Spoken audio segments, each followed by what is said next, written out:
السلام علیکم ورحمۃ اللہ وبرکاتہ۔ الحمد للہ رب العالمین والصلاة والسلام علی رسولہ الامین وعلی آلہ واصحابہ اجمعین، اما بعد فاعوذ باللہ من الشیطان الرجیم، بسم اللہ الرحمن الرحیم۔ رب اشرح لی صدری ویسر لی امری واحلل عقدۃ من لسانی یفقہوا قولی۔ رب زدنی علما، اللہم رب زدنی علما۔ عزیز طلبہ، سورہ احزاب میں آیت نمبر 20 تک ہم لوگ پڑھ چکے تھے، آج اس سے آگے پڑھنا ہے۔ اعوذ باللہ من الشیطان الرجیم، بسم اللہ الرحمن الرحیم۔ لقد كان لكم في رسول الله أسوة حسنة لمن كان يرجو الله واليوم الآخر وذكر الله كثيرا۔ اسوۃ کے معنی ہوتے ہیں نمونہ، مثال۔ حسنۃ بہترین، اچھا۔ یرجو، رجا یرجو کے معنی ہوتے ہیں توقع کرنا، امید کرنا۔ ترجمہ دیکھیے، لقد كان لكم في رسول الله أسوة حسنة لمن كان يرجو الله واليوم الآخر وذكر الله كثيرا۔ یقیناً تمہارے لیے رسول اللہ میں بہترین نمونہ ہے، ہر اس شخص کے لیے جو اللہ اور قیامت کے دن کی توقع کرتا ہے اور اللہ کا زیادہ ذکر کرتا ہے۔ کیا مطلب ہوا کہ اللہ کہ رسول میں بہترین نمونہ ہیں تمہارے لیے؟ مطلب یہ کہ اللہ کے رسول کی زندگی میں تمہارے لیے بہترین نمونہ ہے، آپ کے اعمال میں اور آپ کے اقوال میں۔ مسلمانوں کے لیے، مومنوں کے لیے بہترین نمونہ ہے، آپ کی بہترین صفات، آپ کے بہترین اخلاق تمام لوگوں کے لیے بہترین نمونہ ہیں۔ آپ عبادات میں، معاملات میں اور گھریلو زندگی میں، تمام شعبوں میں آپ لوگوں کے لیے نمونہ ہیں۔ یہاں جنگ کا موقع ہے، جنگ کے موقع پر بھی آپ لوگوں کے لیے نمونہ ہیں، مثال ہیں کہ آپ کتنے بھی سخت ترین حالات آ جائیں، کتنے ہی نازک حالات آ جائیں، آپ ثابت قدم رہتے ہیں، آپ صبر و استقامت کے ساتھ ڈٹے رہتے ہیں، جمے رہتے ہیں۔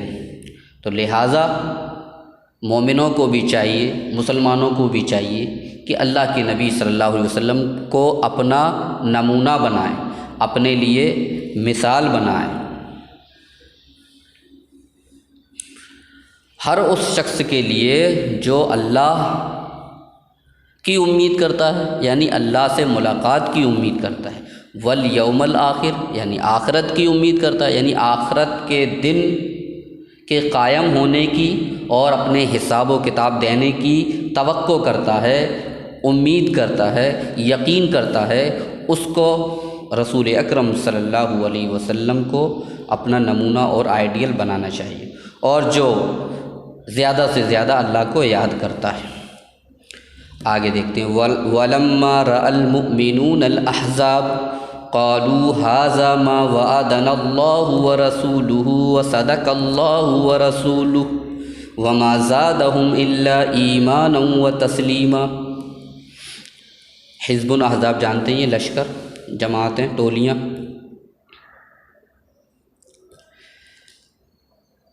اور جب مومنوں نے لشکروں کو دیکھا، دشمن کے لشکر کو دیکھا،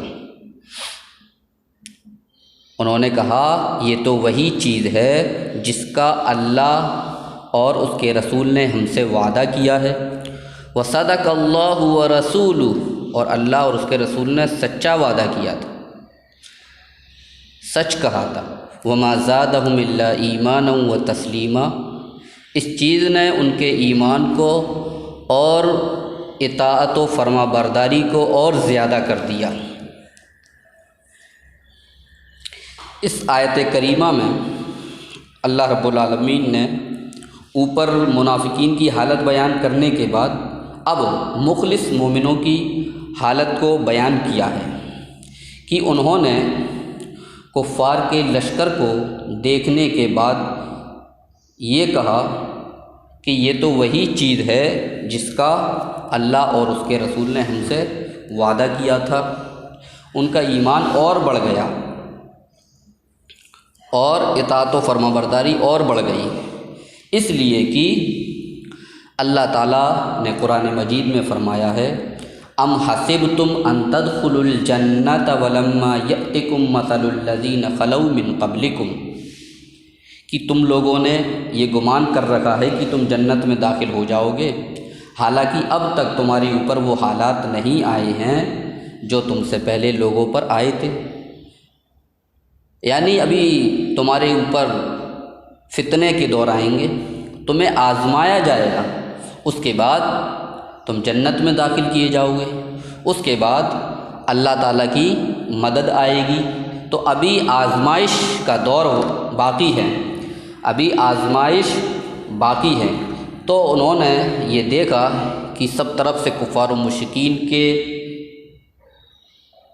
لشکر مدینہ پر چڑھے آتے ہیں اور وہ مسلمانوں کو صفحہ ہستی سے مٹانا چاہتے ہیں، تو ان کا ایمان اور بڑھ گیا کہ یہ تو اللہ رب العالمین نے پہلے ہی کہا تھا، اور اللہ کے رسول نے بھی ہمیں اس بات کی خبر دی تھی کہ پہلے مسلمان آزمائے جائیں گے، پھر اللہ ان کی مدد کرے گا اور ان کو غلبہ حاصل ہو گیا۔ تو یہ تمام چیزیں ان کے سامنے تھیں جس سے ان کے ایمان اور زیادہ بڑھ گئے، ان کا فرما برداری کا جذبہ اور زیادہ بڑھ گیا۔ من المؤمنین رجال صدقوا ما عاهدوا الله علیہ فمنهم من قضى نحبه ومنهم من ينتظر وما بدلوا تبدیلا، مومنوں میں سے کچھ وہ لوگ ہیں جنہوں نے اللہ سے جو عہد کیا تھا اس کو سچ کر دکھایا، اور ان میں سے بعض ایسے ہیں جنہوں نے اپنی نظر کو پورا کیا۔ نحبن مانے نظر، قضا مانے پورا کرنا، قضا یقضی ضرب یضرب، اور ان میں سے بعض وہ ہیں وَمِنْهُمْ مَن يَنْتَظِرُ، اور ان میں سے بعض وہ ہیں جو انتظار کر رہے ہیں، وَمَا بَدَّلُوا تَبْدِيلًا، اور انہوں نے اس میں کوئی تبدیلی نہیں کی۔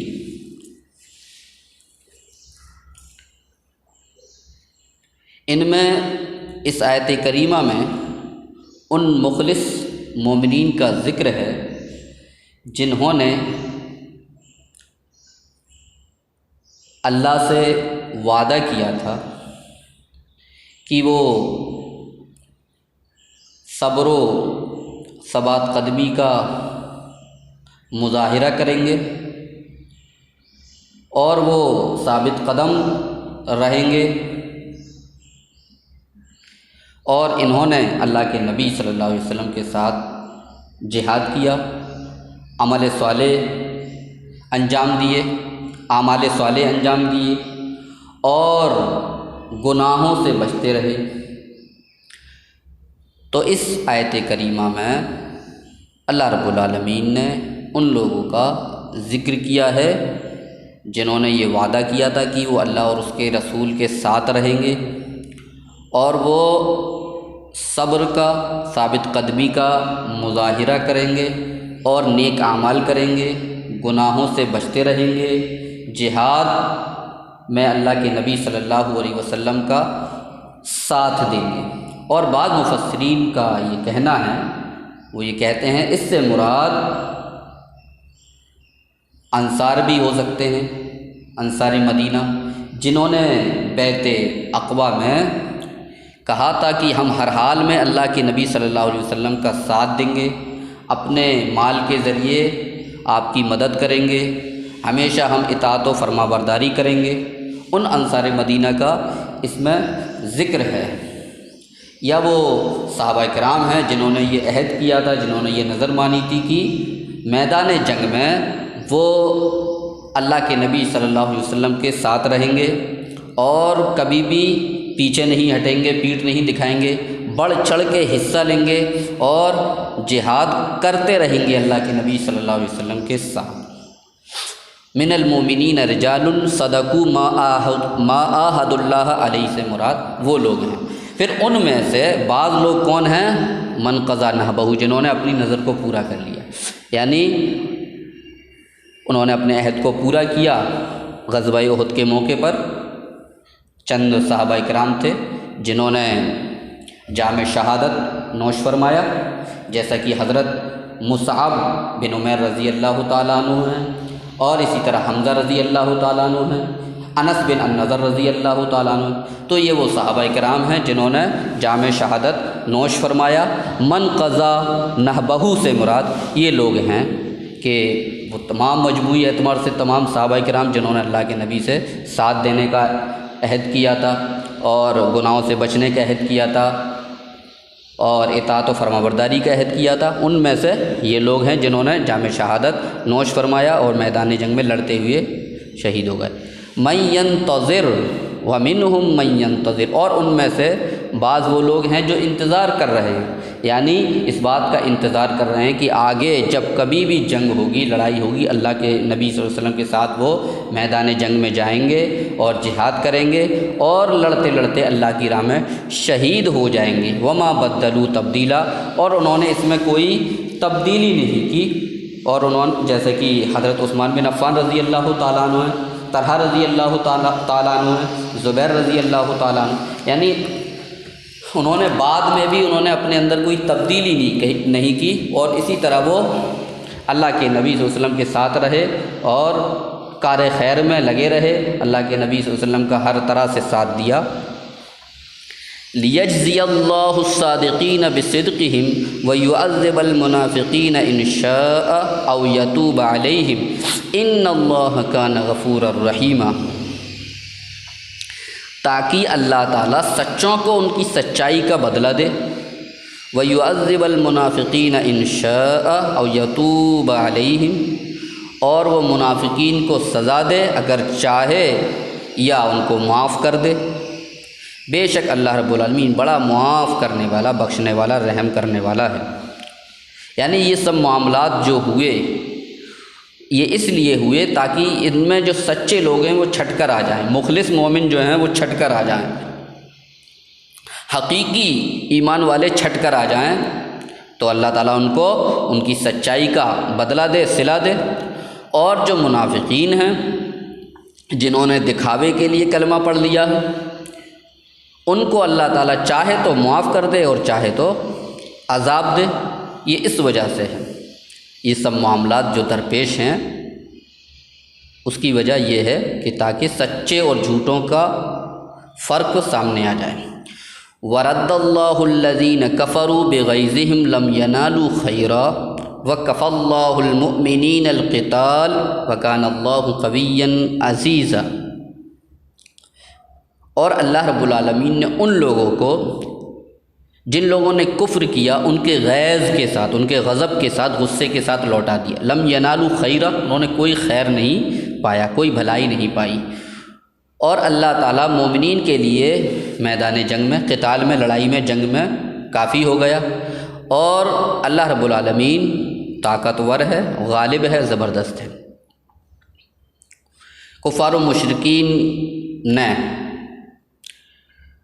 مدینہ پر حملہ کرنے کی جو کوشش کی اس میں وہ ناکام رہے، تو وہ اس حال میں لوٹے کہ غیظ و غضب میں سے بھرے ہوئے تھے، غیظ و غضب سے بھرے ہوئے تھے، اس لیے کہ وہ جس ارادے سے آئے تھے اس میں ناکام ہو گئے۔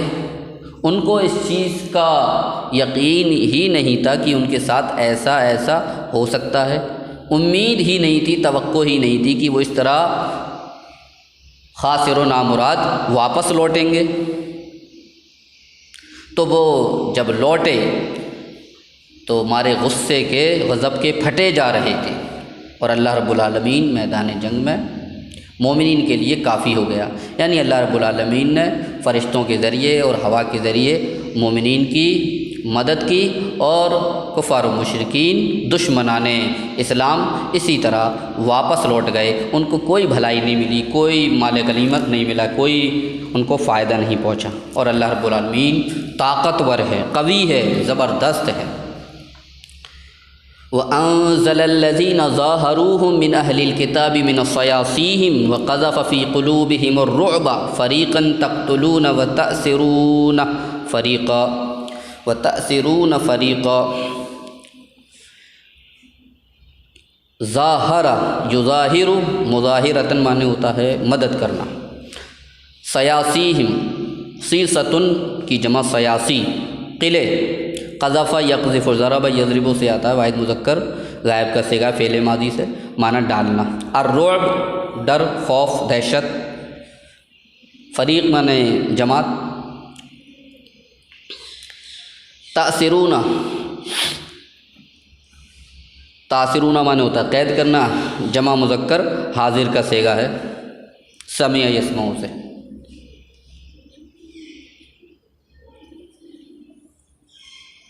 ضرب یضرب سے ہے، اثر یأثر۔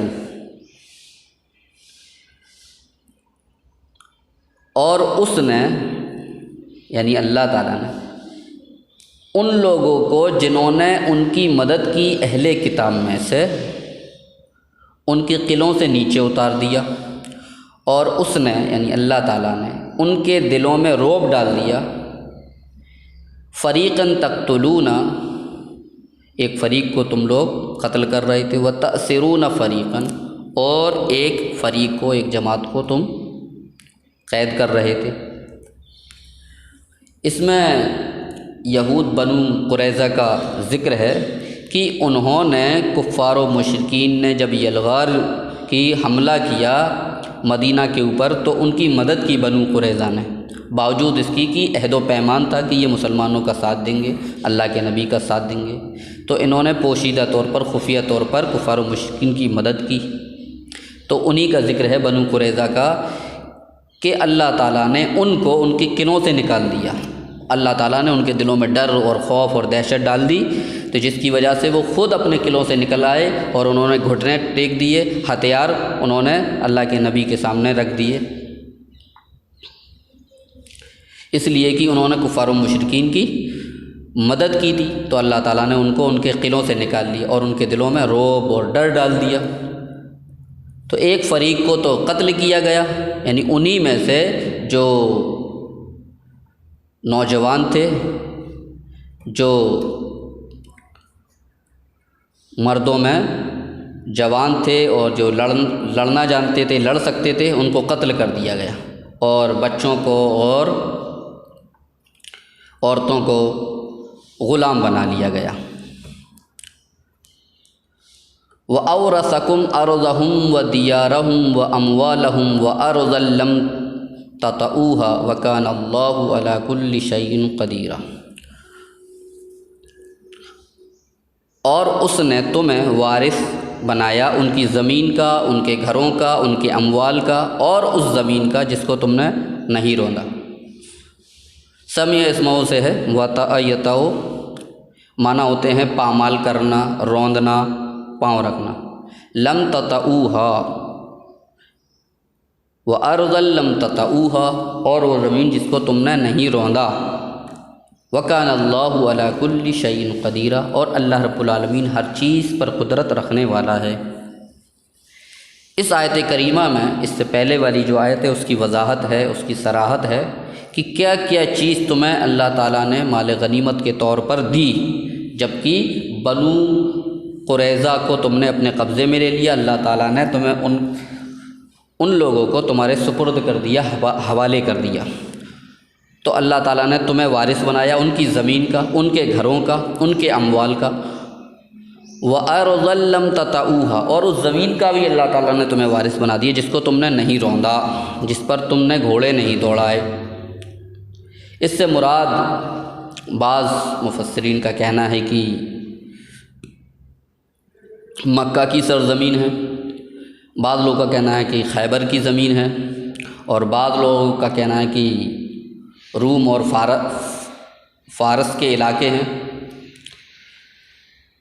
اور ممکن ہے کہ یہ تینوں ہی چیزیں اس آیت کریمہ میں جو جس کی طرف اشارہ ہے، تینوں ہی چیزیں اس میں شامل ہو جائیں ہیں، یعنی خیبر کی زمین بھی آ جائے، اور مکہ کی سرزمین بھی آ جائے، اور روم و فارس کے علاقے بھی آ جائیں۔ تو اللہ رب العالمین نے یہ تمام چیزیں مسلمانوں کو وراثت کے طور پر دے دی، ان کے اموال، ان کی زمینیں اور ان کے گھر بار۔ آج کا سبق بس اتنا ہی، باقی انشاءاللہ آگے اگلے درس میں بیان کیجیے گا۔ السلام علیکم ورحمۃ اللہ وبرکاتہ۔